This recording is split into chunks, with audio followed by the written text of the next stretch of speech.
चलिए आगे देखते हैं हम हिंदी व्याकरण।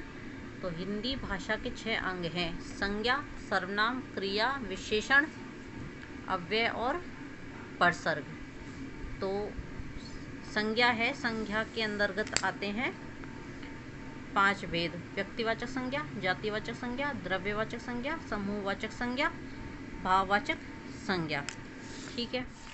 इसके बाद आते हैं सर्वनाम। सर्वनाम में होते हैं 6 भेद होते हैं: पुरुषवाचक, पुरुषवाचक में आता है मैं, तुम, ये और वे, इस तरह से।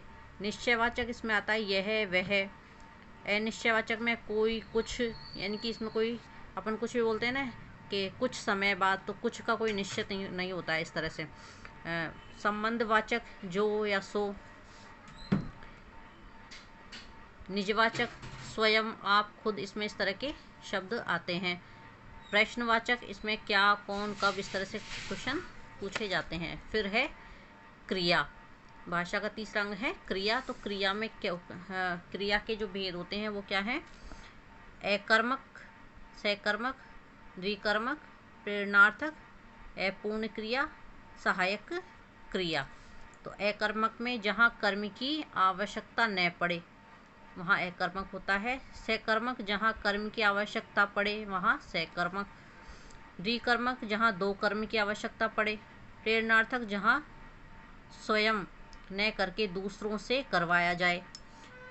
अपूर्ण क्रिया जहाँ विधेयात्मक शब्दों की आवश्यकता पड़ती है, जैसे राम एक शिक्षक है। सहायक क्रिया भाव को पूर्ण करने वाले शब्द को सहायक क्रिया कहते हैं।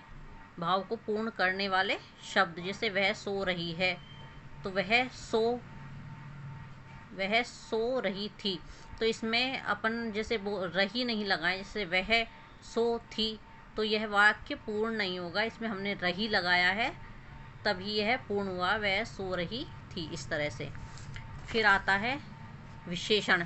तो विशेषण में आते हैं, विशेषण के 4 भेद होते हैं: गुणवाचक, संख्यावाचक, परिमाणवाचक और सार्वनामिक। तो गुणवाचक में आता है गुण, दशा, काल, आकार, रूप, रंग और स्थान। ये इस तरह के गुण उसमें दिखाई देते हैं वाक्य में। फिर है संख्यावाचक। इसमें निश्चित संख्यावाचक, जैसे कि कोई भी संख्या होगी, जैसे 30, 50, 10, 20 जो भी है। फिर अनिश्चित संख्यावाचक, इसमें कहेंगे कि कुछ या सारे, इस तरह से। परिमाणवाचक, नाप तोल का पता चलता है, उसमें परिणाम यानी किसी भी चीज़ की जो नाप होती है, जैसे कि 1 किलो, 2 किलो, इस तरह से, या फिर 1 मीटर, 4 मीटर, जो उसका परिमाण होता है वह। सार्वनामिक मैं, तू, वह, इस तरह से। तो ये इसके अंतर्गत विशेषण आते हैं। और अव्यय शब्द वे शब्द होते हैं जिनको मतलब तोड़ा नहीं जा सके, जो हर लिंग, वचन, काल सब में समान होते हैं, वो इसके अंतर्गत आते हैं। तो इस तरह से परसर्ग भी होता है।